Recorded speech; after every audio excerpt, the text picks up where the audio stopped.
মরণেরই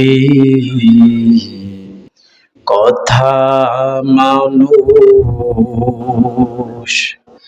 স্মরণ করো না।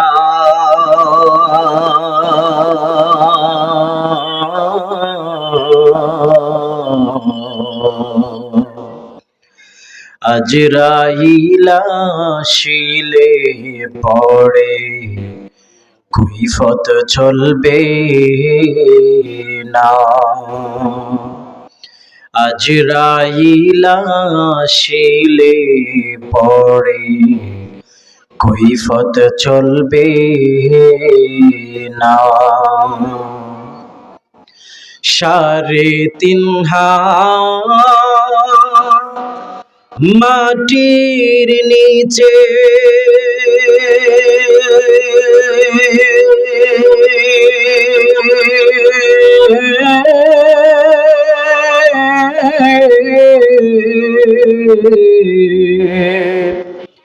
একতলায়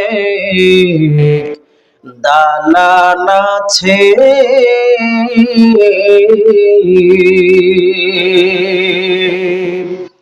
কত মানুষ গেল রে মন, কত মানুষ গেল রে মন, ফিরে এলো না।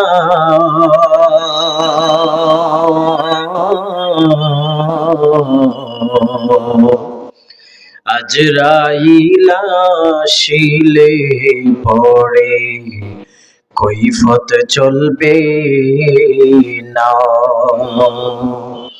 আজরাইল আসিলে পড়ে কৈফত চলবে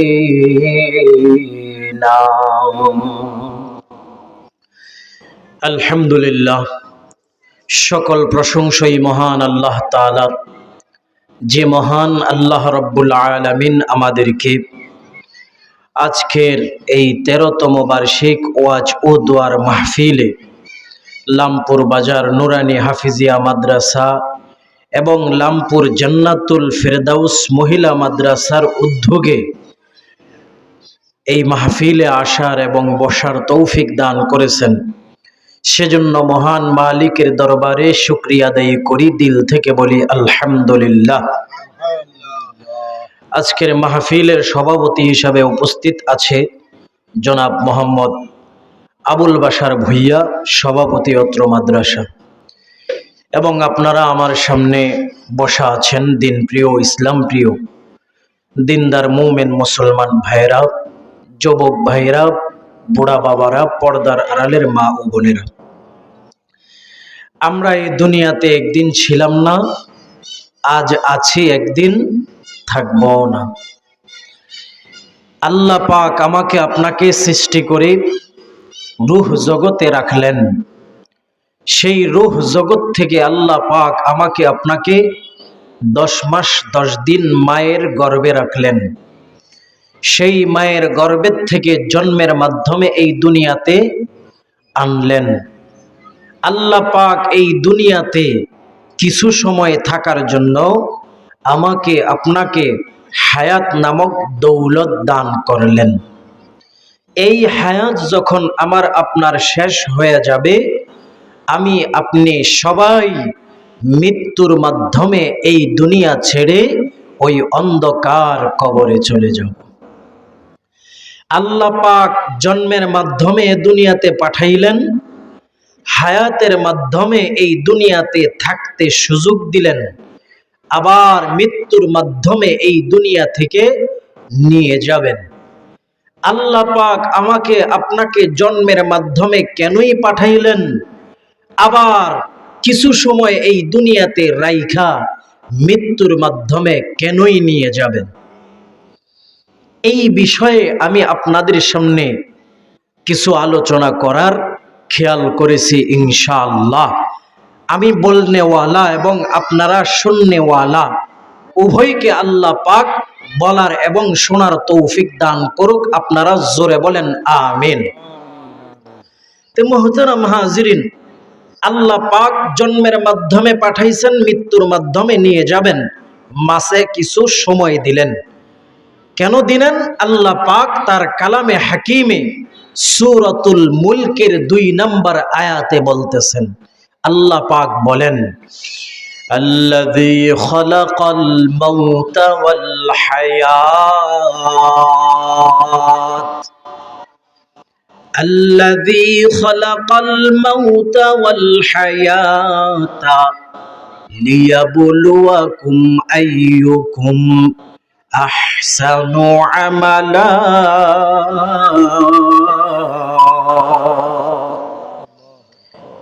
তিনি মহান আল্লাহ, যিনি আমার আপনার মৃত্যু এবং জীবন সৃষ্টি করছেন, অর্থাৎ মরণ এবং হায়াত সৃষ্টি করেছেন। কেন? আল্লাহ পাক আমার আপনার ভালো আমল পরীক্ষা করার জন্য। বলেন, মৃত্যু এবং হায়াত, জীবন এবং মরণ কেন আল্লাহ সৃষ্টি করছেন? আমার আপনার ভালো আমল পরীক্ষা করার জন্য। কথা বলতে হবে বাবা, তাহলে বুঝবো আমার বয়ান আপনারা বুঝতেছেন। বলেন তো, আল্লাহ পাক কেন আমার আপনার জীবন এবং মরণ সৃষ্টি করলেন? আমার আপনার আমল পরীক্ষা করার জন্য। আল্লাযী খালাকাল মাউতা ওয়াল হায়াতা লিয়াবলুয়াকুম আইয়ুকুম আহসানু আমালা। ও বান্দা, তোমার মরণ এবং জীবন আমি আল্লাহ সৃষ্টি করলাম। তুমি জীবন পাইয়া ওই জীবনে নেক আমল বেশি করো না বদ আমল বেশি করো, এটা আমি আল্লাহ তোমার থেকে পরীক্ষা নেওয়ার জন্য।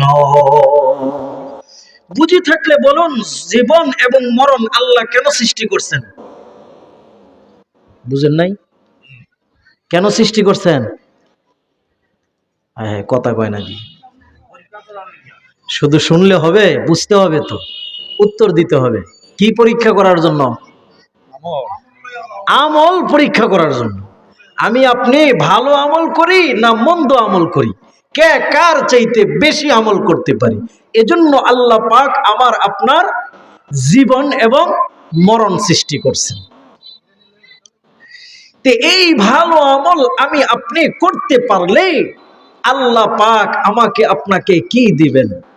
ভালো আমল করলে কি লাভ, ভালো আমল না করে মন্দ আমল করলে কি ক্ষতি?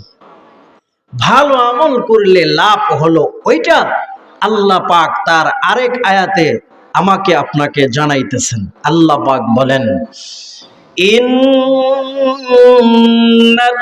ইন্নাল্লাযীনা আমানু ওয়া আমিলুস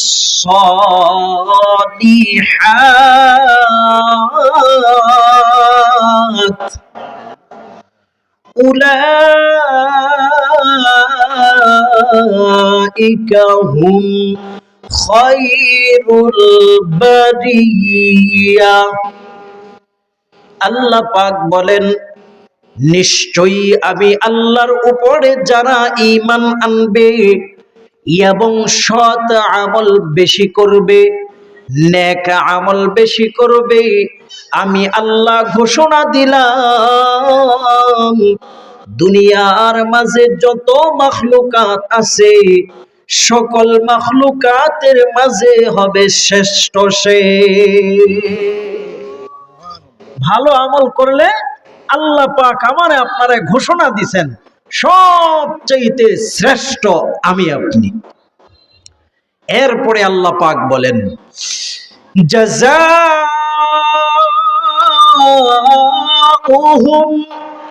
ইনদা রাব্বিহিম জান্নাত।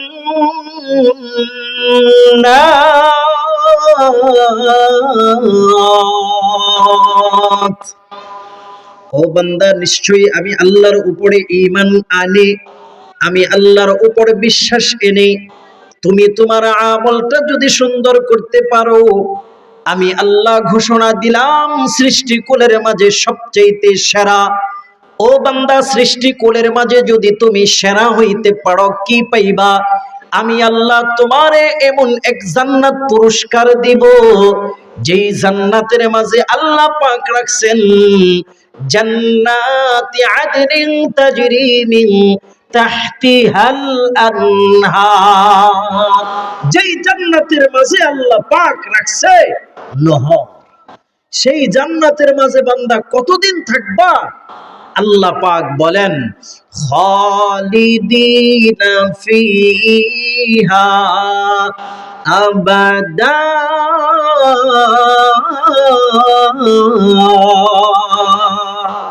চিরদিন ওই জান্নাতে থাকবা। ওই জান্নাতে ঢুকলে আর বাইর হওয়া লাগবে না। ও বাবা, বুঝে থাকলে বলেন তো, আমার আপনার জীবন মরণ আল্লাহ কেন বানিয়েছেন? আমার আপনার আমল পরীক্ষা করার জন্য। যদি আমল ভালো করে পরীক্ষায় পাশ করতে পারি, তাহলে আল্লাহ ঘোষণা করছেন আমি আপনি সবচাইতে শ্রেষ্ঠ। আর সবচাইতে শ্রেষ্ঠ হইলে আল্লাহ পাকের পক্ষ থেকে পুরস্কার কি? আল্লাহর জান্নাত। কথা বুঝতেছেন বাবা? আর যদি আমল সুন্দর না করতে পারি, যদিও আমি সৃষ্টির শ্রেষ্ঠ, যদিও আমি আশরাফুল মাখলুকাত, যদি আমল সুন্দর না হয়, আল্লাহ পাকের কাছে আমার আপনার কোনো দাম নাই। আল্লাহ পাক বলেন উলাইকা কাল আনআমি বাল হুম আযাল ওয়া উলাইকা হুমুল গাফিলুন। আল্লাহ পাক বলেন, ও বান্দা, কত সুন্দর করে তোমারে আমি বানাইছি, কত সুন্দর করে আমি আল্লাহ তোমারে যত্ন কইরা বানাইছি, সৃষ্টির মাঝে সেরা বানাইছি। শুধু সেরা বানাই খান তহন নাই, আল্লাহ পাক তার কালামে হাকিমে সিল মাইরা দিছেন আমি আপনি যে সৃষ্টির মধ্যে সবচেয়ে সেরা। আল্লাহ পাক আয়াতে বলেন তার কোরআনে, ওয়ালাকাদ কাররামনা বানি আদম। ও আদম সন্তান, তুমি দুনিয়ার মাঝে যত মাখলুকাত আছে সবচেয়ে তুমি সেরা। কিন্তু শর্ত হলো তোমার আমল সুন্দর হতে হবে। আর যদি তোমার আমল সুন্দর না হয়, সৃষ্টির সেরা হয়েও তুমি আমি আল্লাহর কাছে নগণ্য। তুমি এক হাইওয়ান জানোয়ারের চাইতেও নগণ্য। তোমার দাম আমি আল্লাহর কাছে নাই। অর্থাৎ জান্নাত আল্লাহর কাছ থেকে অর্জন করতে পারলে দামি, জান্নাত অর্জন না কইরা যদি বদআমলের কারণে জাহান্নাম অর্জন করি, তাহলে আল্লাহর কাছে আমার আপনার কি নাই? দাম নাই। কথা বুঝতেছেন বাবা? তাহলে বলেন তো, আমার আপনার জন্ম মৃত্যু আল্লাহ কেন সৃষ্টি করছেন? কথা বুঝেন না নাকি? আমি বুঝতেছি। তাহলে কথা বলেন না কেন? রোজা রাখছেন কথার? নেক আমল পরীক্ষা করার জন্য। ভালো আমল করি না মন্দ আমল করি। তাহলে কি আমরা মন্দ আমল করব না ভালো আমল করব? কম না বেশি? কম না বেশি? তাহলে যদি ভালো আমল বেশি করতে চাই, তাহলে কয়েকটা পন্থা অবলম্বন করা চাই। সেই পন্থাগুলো আমি আপনাদেরকে আজ এখানে বলবো। এক নাম্বার, আল্লাহর রাসূল সাল্লাল্লাহু আলাইহি ওয়াসাল্লাম বলেন, ও উম্মত, তুমি তোমার আমলটাকে সুন্দরভাবে বাড়ায়া করতে চাও, তাহলে তুমি বেশি বেশি করে মরণের স্মরণ করো। আল্লাহর রাসূল সাল্লাল্লাহু আলাইহি ওয়াসাল্লাম বলেন, আকসিরু যিকরাহা মিন লাযযাতিল মাউত ও উম্মত, তোমার জীবন এবং মরণ আল্লাহ পাক বানাইছে তোমার আমল ভালো কি মন্দ এটা পরীক্ষা করার জন্য। ও উম্মত, তোমার আমল যদি সুন্দর হয় আল্লাহ পাকের কাছে তুমি পুরস্কার পাইবা, আল্লাহর জান্নাত। ও উম্মত, তুমি তোমার আমলটাকে কেমনে সুন্দর করবা? ও উম্মত, তুমি তোমার আমলটা কেমনে বৃদ্ধি করবা? ও উম্মত, এক নাম্বার বেশি বেশি করে মরণের স্মরণ অন্তরে রাখবা। বলেন তো এক নাম্বার পন্থা কি? কিসের? আমল ভালো করার। আমল ভালো করার এক নাম্বার পন্থা কি? মরণের স্মরণ বেশি বেশি করে করা। কেন? আমল বেশি বাড়ানোর জন্য। এই স্মরণ যদি আমি আপনি করি তাহলে আমার আপনার আমল ভালো হবে, আর যদি না করি আমল খারাপ হবে। এখন স্মরণ করলেও এটা সত্য, স্মরণ না করলেও এটা কি কি আমরা একদিন না একদিন মৃত্যুবরণ করবই করব, এতে কোনো সন্দেহ আছে? আছে। স্মরণ করলে আমল সুন্দর হবে, স্মরণ না করলে আমল সুন্দর হবে না। স্মরণ করলেও যেরকম মরণ হবে, স্মরণ না করলেও মরণ হবেই হবে। আল্লাহ পাক বলেন, কুল্লু নাফসিন যায়িকাতুল মাউত সুম্মা ইলাইনা তুরজাউন। ও বান্দা, তুমি মানো আর নাই মানো, ও বান্দা তুমি স্মরণ করো আর নাই করো, মনে রাখবা বিশ্বের মাঝে যত প্রাণীকুল আছে, দুনিয়ার মাঝে যত প্রাণীকুল আছে, আখেরাতেও যত প্রাণীকুল আছে, অর্থাৎ জমিনের উপরে যত প্রাণীকুল আছে, আসমানের নিচে যত প্রাণীকুল আছে, জমিনের নিচেও যত প্রাণীকুল আছে, আসমানের উপরেও যত প্রাণীকুল আছে, আমি আল্লাহ ছাড়া সকল প্রাণীকুলকেই একদিন না একদিন মৃত্যুর স্বাদ গ্রহণ করে আমি আল্লাহর কাছে ফিরে আসা লাগবে। কেউ বাঁচতে পারবা না। ফেরেশতারাও মৃত্যুবরণ করতে হবে, জিনেরাও মৃত্যুবরণ করতে হবে। আমার আপনার জান যে কবজ করে নেয় হযরত আজরাইল আলাইহি ওয়াসাল্লাম, তাকেও একদিন মরা লাগবে। এই যে মৃত্যু মৃত্যু, মরণ মরণ, মরণ মরণ একটা শব্দ আমরা শুনি না? এই মরণেরও একদিন মরণ হবে। আল্লাহু আকবার বলেন, আল্লাহু আকবার। হ্যাঁ, এই মরণের স্মরণ অন্তরে করলে আমল সুন্দর হবে। আকসিরু যিকরাহা বিমিল্লাযাতিল মাউত।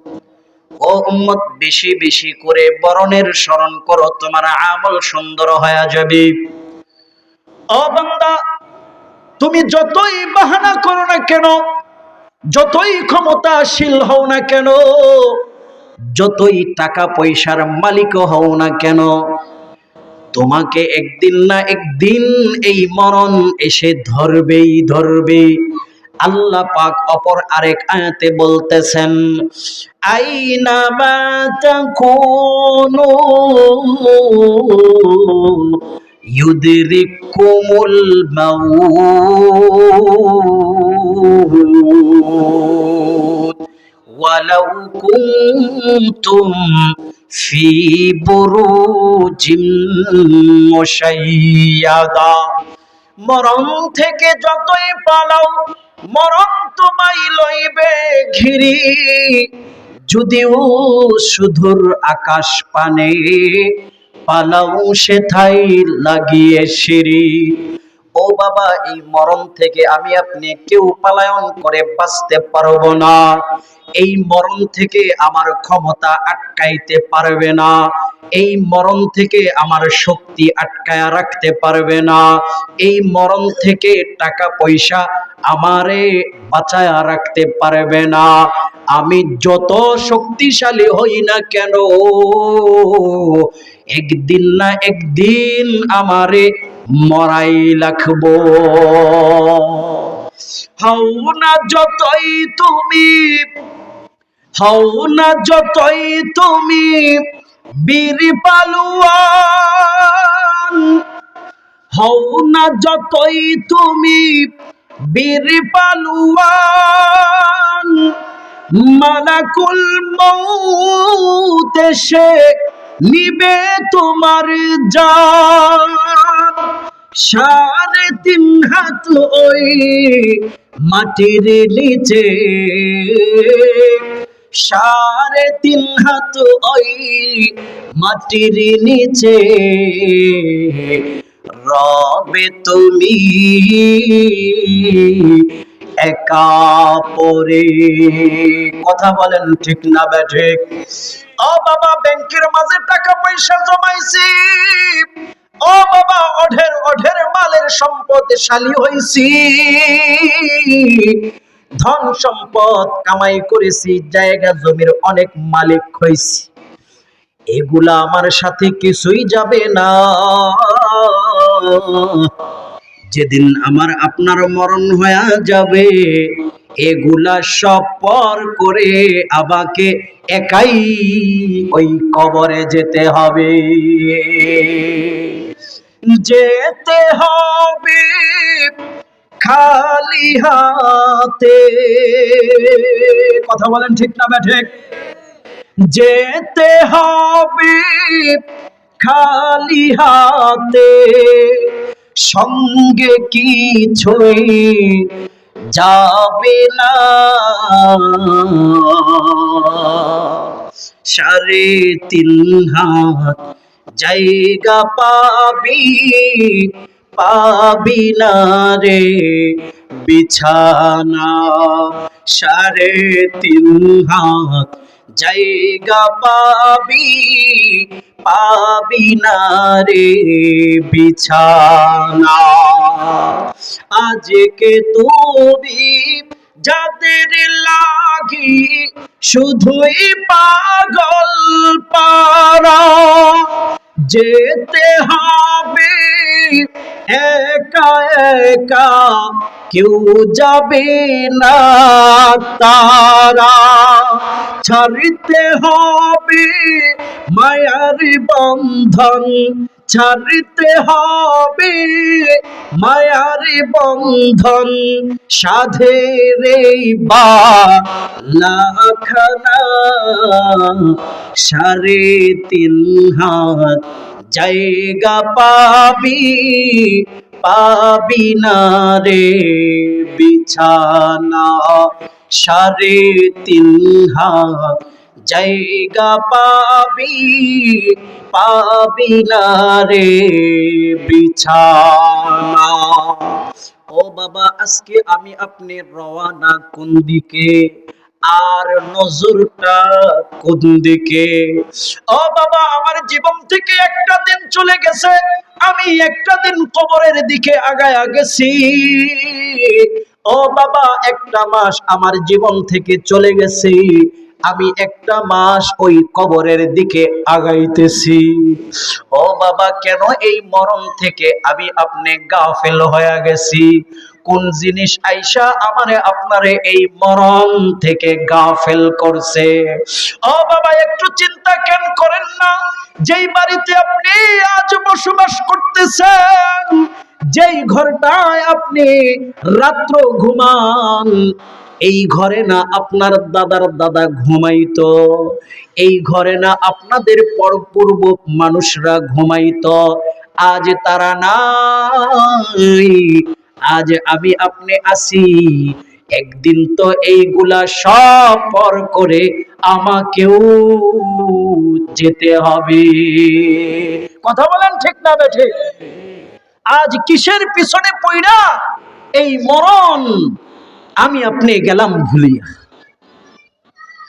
এজন্য আল্লাহর রাসূল বলেন, ও উম্মত, সব সময় এই মরণের কথা অন্তরে রাখো।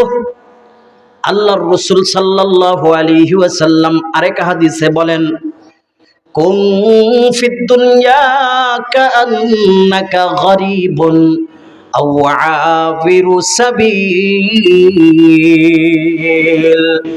ও উম্মত, দুনিয়ার মাঝে তোমার বসবাসটা এমন বানাও যেন তোমাকে দেখলে মনে হবে তুমি একটা রাস্তার পথিক, যেন তোমাকে দেখলে মনে হবে তুমি একটা পথিক, মুসাফির, এই আসছো এখন আবার চলে যায়।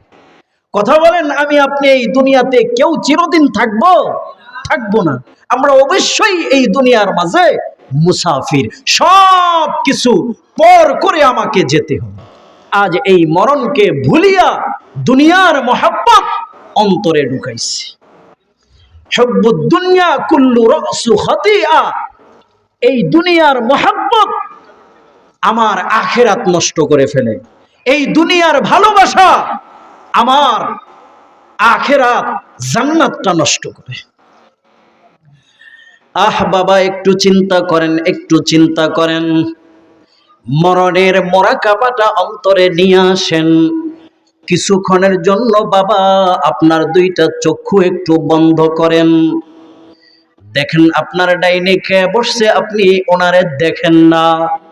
আপনার বামে কে বসছে, আপনি ওনারেও দেখেন না। আপনার পিছনে কে বসছে, ওনারেও আপনি দেখেন না। ও বাবা, আপনার সামনে কোন হুজুর মাইক দিয়া বয়ান করতেছে, ওনারেও আপনি দেখেন না। শুধু চতুর্দিকে অন্ধকার আর অন্ধকার। ও বাবা, চক্ষু দুইটা একটু বন্ধ করে স্মরণ করুন ওই দিনের কথা, যেই দিন আমার আপনার এই দেহ থেকে হযরত আজরাইল আলাইহি ওয়াসাল্লাম এই রূহ পাখিটা নিয়ে যাবেন। সেদিন তো আমার আপনার এই চক্ষু দুইটা বন্ধ হয়ে যাবে। আমার ডাইনে বসে, বামে বসে, আমার শিয়রে বসে আমার আত্মীয় স্বজনরা কাঁদেবে। আমার সন্তানরা আব্বা আব্বা বলে কাঁদেবে। আমার আত্মীয় স্বজনরা আমার মরণের সংবাদ ফোনে ফোনে খবর পেয়ে সকলেই আমাকে শেষ দেখাটা দেখার জন্য চলে আসবে। এসে কেউ বলবে যাই বাজার থেকে ওনার জন্য কাফনের কাফনটা কিনা নিয়ে আসি। আবার কেউ কেউ বলবে মসজিদ থেকে খাটটা নিয়ে আসি। আবার কেউ যাবে বাজার থেকে বাঁশ কাটার জন্য। আবার কেউ যাবে আমার আপনার জীবনের শেষ গোসলটা দেওয়ার জন্য পানি গরম করতে। ও বাবা, আবার কেউ যাবে আমার চিরস্থায়ী স্থান কবরটা খোঁড়াই করতে। ও বাবা,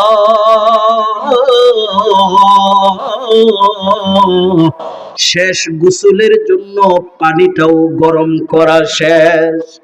আমারে মশারির ভিতরে নিয়া শেষ গোসলটা দিয়া বাজার থেকে আনা কাফনের সাদা কাফনটা পড়ায়া ওই মসজিদ থেকে আনা সেই খাটটার মাঝে আমারে আপনারে শুহায়া জন্মের তরে ওই বাড়ি থেকে আমারে আপনারে বাইর করবে। জানাজা নামাজটা পড়ার জন্য একটা ময়দানে নিয়ে যাবে। ওই ময়দানে আমার লাশটার সামনে রাইখা আমার আত্মীয় স্বজনরা বিভিন্ন ধরনের কথা বলবে। ইমাম সাহেব জানাজা নামাজটা পড়াবে। ও বাবা, জানাজা নামাজ পড়ায়া ওই মসজিদের চারপাশে আমার আত্মীয় স্বজনরা ধরিয়া ও বাবা কাঁধে তুইলা আমারে আপনারে ওই কবর দেশে নিয়ে যাবে। আমার আত্মীয় স্বজন থেকে কেউ না কেউ ওই কবরের মাঝে নেমে যাবে। আমারে ওই কবরে নামায়া লাশের চাইনি গুলা বিছায়া আমার ওই কবরের মাঝে মন কি মন মাটি দিতে থাকবে, আর মুখে আত্মীয় স্বজনরা এই দোয়া পড়তে থাকবে, মিনহা খালাকনাকুম ওয়া ফিহা নুঈদুকুম ওয়া মিনহা নুখরিজুকুম তারাতান উখরা।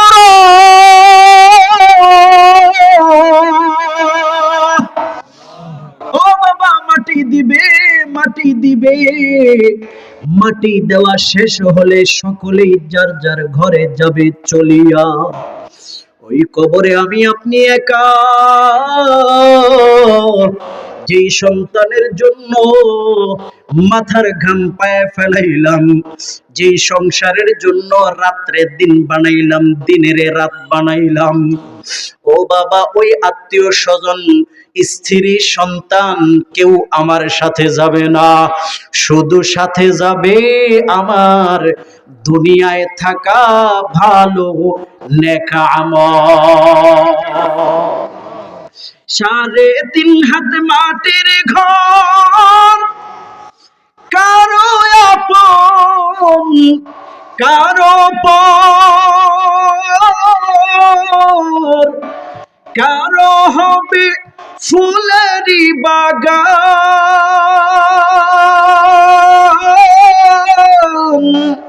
কারো বা হবে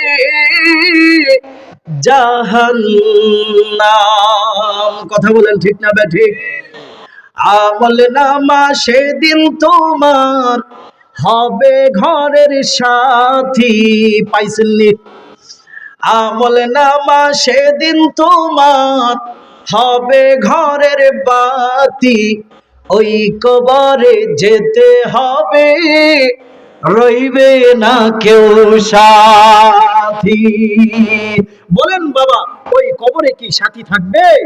ওই কবরে বাতি থাকবে? বিছানাহীন এই অন্ধকার কবরে আমাকে আপনাকে একাই যাওয়া লাগবে।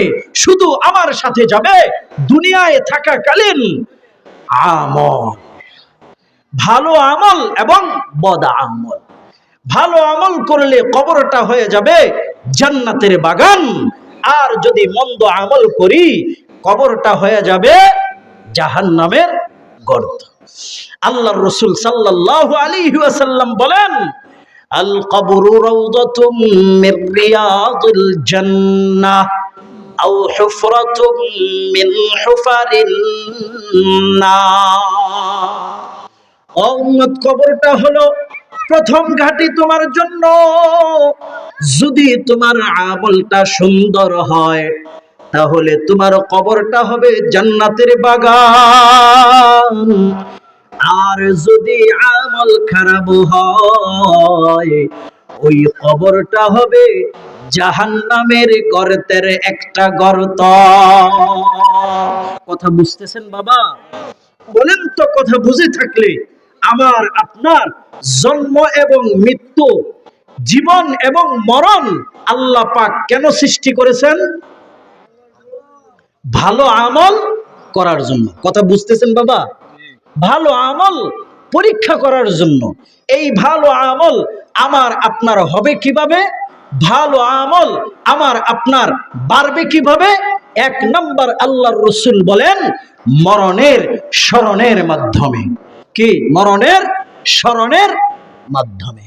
এখন তো বিশ্বাস হয়েছে মরণ একদিন না একদিন হবেই হবে, কিন্তু কবে, কোথায়, কিভাবে মরণ হবে এটা আমরা কেউ জানি? এখানে বসা আছেন সুস্থ অবস্থায় ঘরে ফিরতে পারবো এই গ্যারান্টিটা কিন্তু আমার আপনার কাছে নাই, কারো কাছে নাই। আল্লাহ পাক বলেন, ওয়ামা তাদরি নাফসুম বিআইয়ি আরদিন তামুত।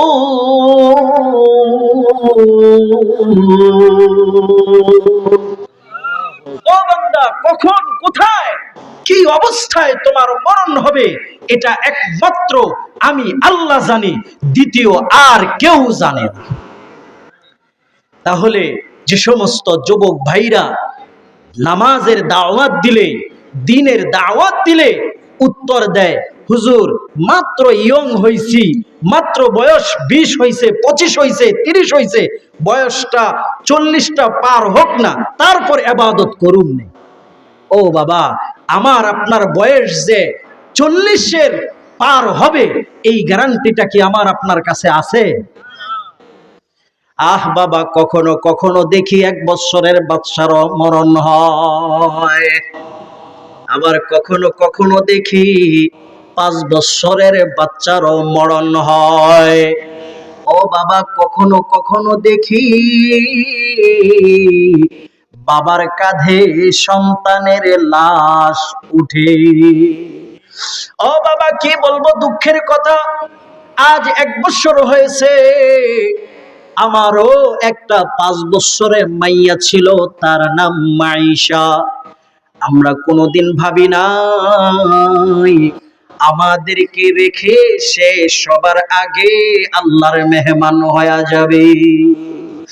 আমি এই মেয়ের জানাজা বাবা হইয়া পড়াইছি, আমি বাবা হইয়া আমার এই মেয়ের লাশ কবরে নামাইছি। কোনোদিন কি ভাবছি সে নিজে ভাবছে যে বাবার আগে, দাদা দাদির আগে সে আল্লাহর মেহমান হয়ে যাবে? ভাবি নাই। এজন্য ভাই, এই চিন্তা মনে আনা চরম ভুল। এজন্য আমল সুন্দর করতে হলে 1 নাম্বার কি, মরণের স্মরণ বেশি বেশি করে করা। কথা বুঝতেছেন বাবা? কষ্ট হচ্ছে? বলেন তো, ওয়াজ বুঝে থাকলে আমার আপনার জীবন এবং মরণ আল্লাহ কেন বানিয়েছেন? আমি আপনি আমল কেমন করি এটা পরীক্ষার জন্য। আমল সুন্দর হবে, আমল বাড়বে কিসের মাধ্যমে? 1 নাম্বার, মৃত্যুর কথা স্মরণের মাধ্যমে। 2 নাম্বার, কবরের ভয়ের মাধ্যমে। কিসের মাধ্যমে? কবরের ভয়ের মাধ্যমে। আল্লাহর রাসূল সাল্লাল্লাহু আলাইহি ওয়াসাল্লাম বলেন, ও উম্মত, তোমাকে সকল আত্মীয় স্বজনরা একা করে ওই অন্ধকার কবরে রাখবে, সবাই তোমাকে রাইখা যাবে চলে, এরপর তোমার নিকট 2 জন ফেরেশতা আসবে।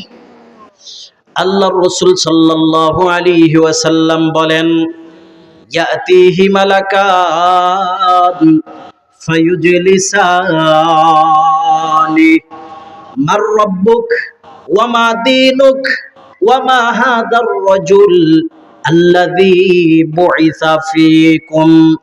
ও বাবা, আল্লাহর রাসূল সাল্লাল্লাহু আলাইহি ওয়াসাল্লাম বলেন, ও উম্মত, তোমাকে ওই অন্ধকার কবরে একা একা রাইখা সবাই যাবে চলিয়া।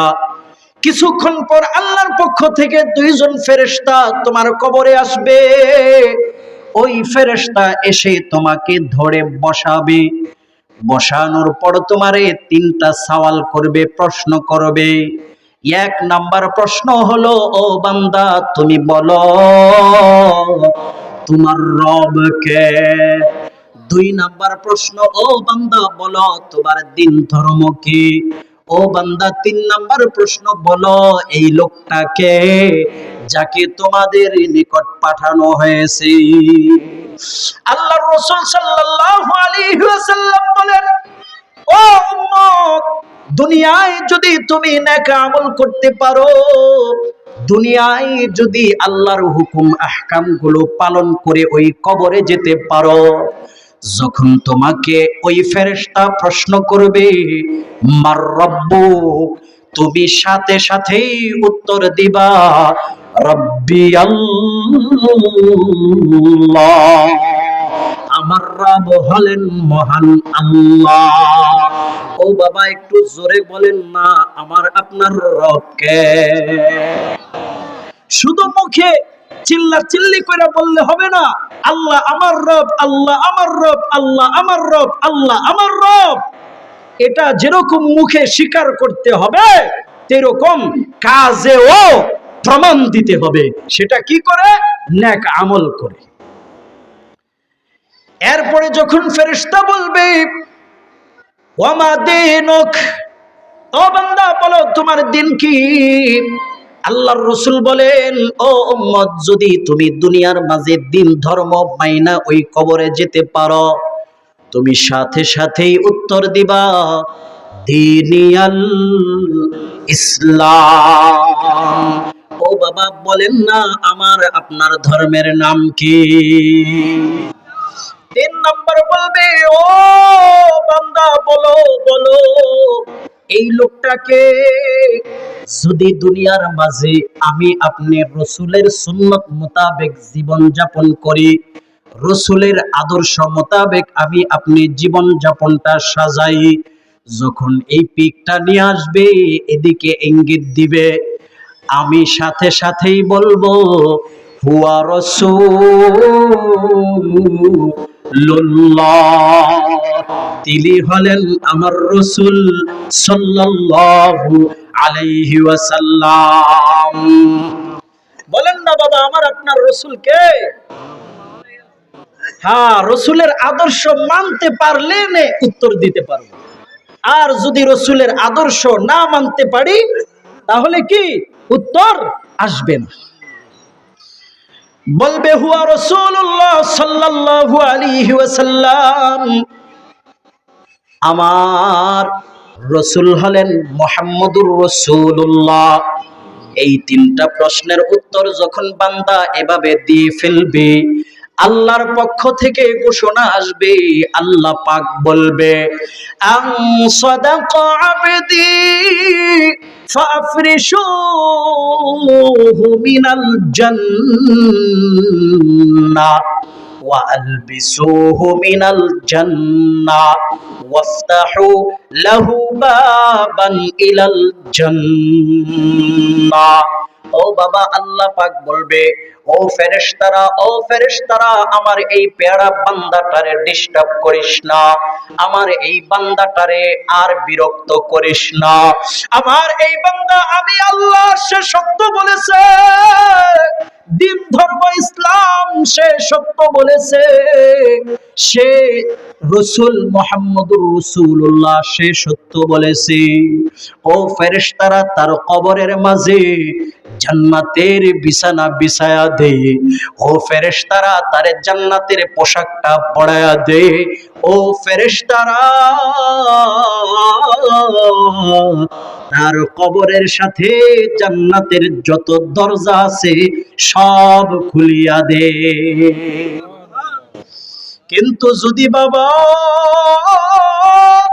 দুনিয়ার আমলটা সুন্দর না হয়, দুনিয়াতে যদি আল্লাহরে না মানি, দিন ধর্ম মোতাবেক আমি আপনি না চলি, রাসূলের সুন্নাত মোতাবেক জীবন যাপন না করি, ফেরেশতারা এসে আমারে বসাবে,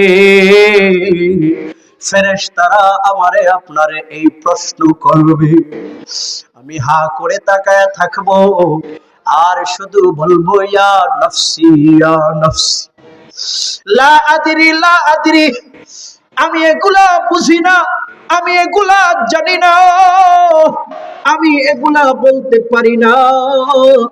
এমনি আল্লাহর পক্ষ থেকে খুব ভয়ঙ্কর ভাবে আওয়াজ আসবে, আল্লাহ পাক বলবে আন কাযাবা আবদি ফাফরিশুহু মিনান নার ওয়া আলবিসুহু মিনান নার ওয়াফতাহু লাহু বাবান ইলান নার। ও বাবা আল্লাহ পাকের পক্ষ থেকে ঘোষণা আসবে, ও ফেরেশতারা তারে ধর ধর, এই বান্দাটা দুনিয়ার জমিনে আমি আল্লাহরে মানতো না, আমি আল্লাহরে চিনতো না, সে দিন ধর্ম ইসলাম মানতো না, আমার রাসূলকে অনুসরণ করতো না, আমার রাসূলকে সে চিনতো না, এই বান্দাটা মিথ্যা বলেছে, তার কবরের মাঝে আগুন জ্বালায়া দে, তারে আগুনের পোশাক পরায়া দে, জাহান্নামের যত দরজা আছে তার কবরের সাথে সব গুলা দরজা খুলিয়া দে। ও বাবা শুধু তাই না, শুধু তাই না, আল্লাহর রাসূল সাল্লাল্লাহু আলাইহি ওয়াসাল্লাম বলেন ও উম্মত, যদি তোমার আমল কবরে সুন্দর না আসে, ও বান্দা তোমার হায়াতটা যদি নেক আমল দিয়া সুসজ্জিত না হয়, ওই কবরে এমন আযাব তোমার জন্য রাখা হবে। ও বাবা, 3.5 হাত মাটির ঘর, আর 3.5 হাত থাকবে না। এক পাশের মাটি আরেক পাশের মাটিকে এমন জোরে চাপ দিবে, এমন জোরে চাপ দিবে, সেই চাপের কারণে বাবা আমার এক পাশের হাত অন্য পাশে গিয়া ঢুকে যাবে। ও বাবা, কবরের আযাব সত্য, কবরের আযাব খুব কঠিন। এজন্য আল্লাহর রাসূল পর্যন্ত আল্লাহর কাছে এই কবরের আযাব থেকে পানাহ চাইতেন, মাপ চাইতেন। আল্লাহর রাসূল বলতেন, আল্লাহুম্মা ইন্নী আউযু বিকা মিন আযাবিন নার ওয়া আউযু বিকা মিন আযাবিল কবর। ও বাবা, যদি আমার আপনার নবী মুহাম্মদুর রাসূলুল্লাহ এই কবরের আযাবের ভয়ে এত এত এত কান্না করতে পারে, এত পানাহ আল্লাহর কাছে চাইতে পারে, ও বাবা, যেই নবীরে না বানাইলে আল্লাহ জান্নাতটাই বানাইতেন না, যেই নবীরে না বানাইলে আল্লাহ আসমান জমিন কিছুই বানাইতেন না, ওই নবীর আবার কিসের জাহান্নামের ভয়, কিসের কবরের আযাবের ভয়? ও বাবা, নবী মুহাম্মদুর রাসূলুল্লাহ এটাই বুঝাইয়া দিলেন, ও উম্মত, কবরের আযাব খুব ভয়ঙ্কর, কবরের আযাব খুব কঠিন। এজন্য আল্লাহর কাছে ভালো আমল করো আর পানাহ চাও, আর বলো আল্লাহ কবরের আযাব থেকে মুক্তি দাও। হ্যাঁ, আমার আপনার অন্তরে ওই কবরের চিন্তা নাই, আমার আপনার অন্তরে কবরের ভয় নাই।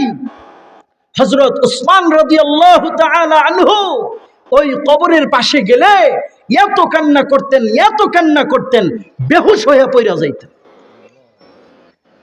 হ্যাঁ, ছোট্ট একটা উদাহরণ আপনাদেরকে দিয়ে আমি আমার বয়ান শেষ করব। যেহেতু মাদ্রাসাটা পাশাপাশি মহিলা মাদ্রাসাও আছে, অনেক মা বোনরাও এই মাহফিলে আসছে। আমার আপনার জান্নাতের গ্যারান্টি কেউ দেয় নাই, দিছে কেউ? সুনিশ্চিত জান্নাতি আমি আপনি কেউ এরকম সার্টিফিকেট পাইছি? কিন্তু সার্টিফিকেট পানেওয়ালা এই দুনিয়ার মাঝে যারা ছিলেন, তারাও এই কবরের আযাবের ভয়ে শুধু কেঁদেছেন, শুধু কেঁদেছেন, শুধু কেঁদেছেন। তেমনি একজন আল্লাহর বান্দি আম্মা জান হযরত খাদিজা রাদিয়াল্লাহু তাআলা আনহা। ও বাবা, তিনি এমন একজন মহিলা, কোন সাধারণ মহিলা না।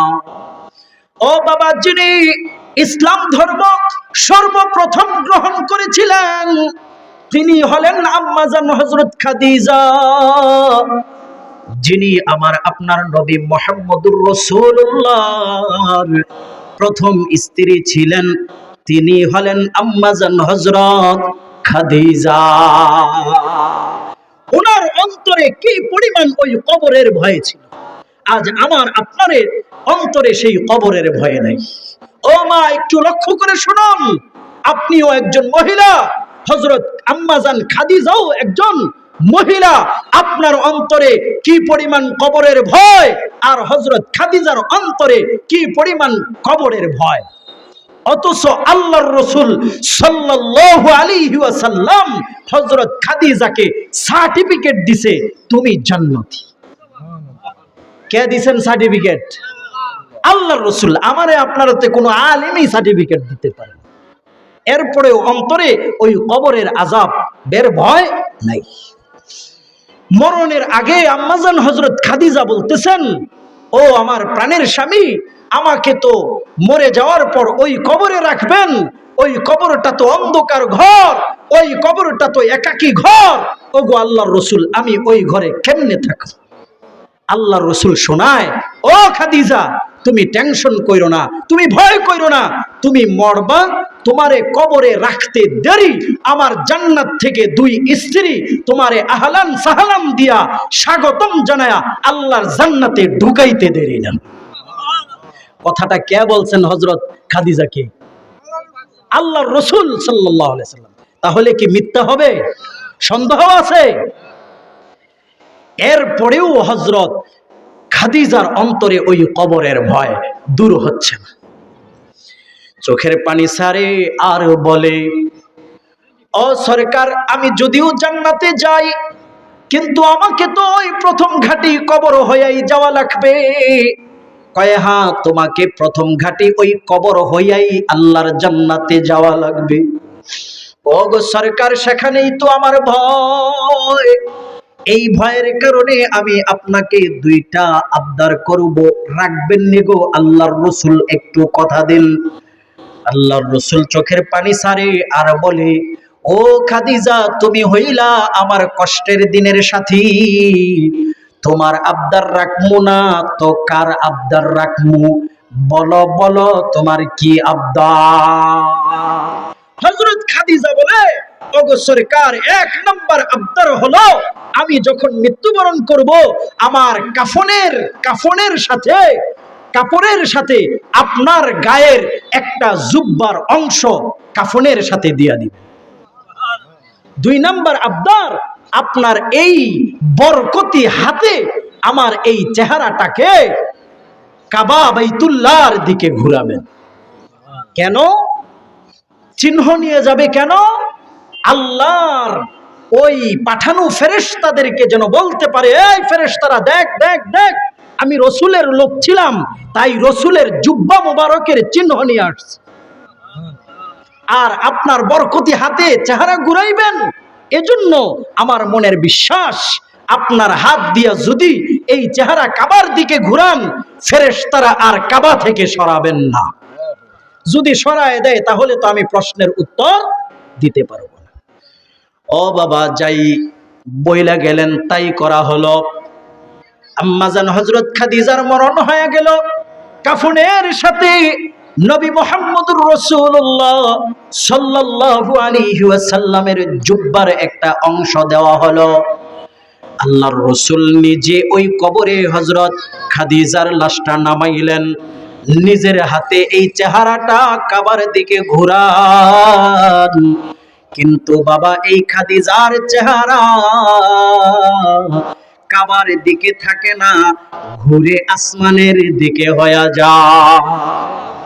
আল্লাহর রাসূল আবার কাবার দিকে ঘুরান, আবার চেহারা আসমানের দিকে হয়ে যায়। আবার আল্লাহর রাসূল চেহারা কাবার দিকে ঘুরায়, আবার আসমানের দিকে হয়ে যায়। আল্লাহর রাসূল পেরেশান হয়ে গেল, আসমানের দিকে দুইটা হাত বাড়িয়ে বলতে লাগলো, ও আল্লাহ, আপনি কি আমার খাদিজার প্রতি নারাজ? আমি আমার এই হাত দিয়া খাদিজার চেহারা কাবার দিকে ঘোরাই, আর কাবা থেকে সরে কেন জানি বারবার চেহারা আসমানের দিকে ঘুরে যায়। ও বাবা, এমনি হযরত জিবরাইল আলাইহি ওয়াসাল্লাম চলে আসে, নবী মুহাম্মদুর রাসূলুল্লাহকে কানে কানে বলে, ও সরকার, পেরেশান হবেন না, মনে ভয় নেবেন না, আপনার খাদিজার প্রতি মহান আল্লাহ এত খুশি, এত খুশি, আপনি বরকতি হাতে চেহারা কাবার দিকে ঘুরান, আর আরশে আজিম থেকে নিজ কুদরতি হাতে আল্লাহ চেহারা নিজের দিকে ঘুরান। এই হলো হযরত খাদিজার অন্তরে কবরের চিন্তা, আর আমার আপনার অন্তরে কবরের চিন্তা নাই। হ্যাঁ বাবা, বয়ান বুঝে থাকলে বলেন তো, আমার আপনার জন্ম এবং মৃত্যু আল্লাহ কেন সৃষ্টি করলেন? আমল পরীক্ষা করার জন্য। কে ভালো আমল বেশি করতে পারে? ভালো আমল বেশি হবে কিসের মাধ্যমে? এক নম্বর, মরণের স্মরণের মাধ্যমে, 2 নাম্বার কবরের ভয়ের মাধ্যমে। ঠিক আছে ইনশাআল্লাহ? ভালো আমল করতে পারলে জান্নাত, মন্দ আমল করলে জাহান্নাম। ভালো আমল করবেন তো ইনশাআল্লাহ। আজকের এই মাহফিলের উদ্দেশ্যই আমার আপনার যেন আমল সুন্দর হয়। আল্লাহ পাক এই মাহফিলকে কবুল করুক, আপনারা বলেন আমিন। এবং 2টা মাদ্রাসাকেও আল্লাহ পাক কবুল করেন, বলেন আমিন। এবং আমার আপনার সকলের আমল যেন জান্নাতের উপযুক্ত হয়, সেভাবে জীবন যাপন করার তৌফিক দান করুক, বলেন আমিন। ওয়া আখিরু দাওয়ানা আনিল হামদুলিল্লাহি রাব্বিল আলামিন। আসসালামু আলাইকুম ওয়া রাহমাতুল্লাহি ওয়া বারাকাতুহু।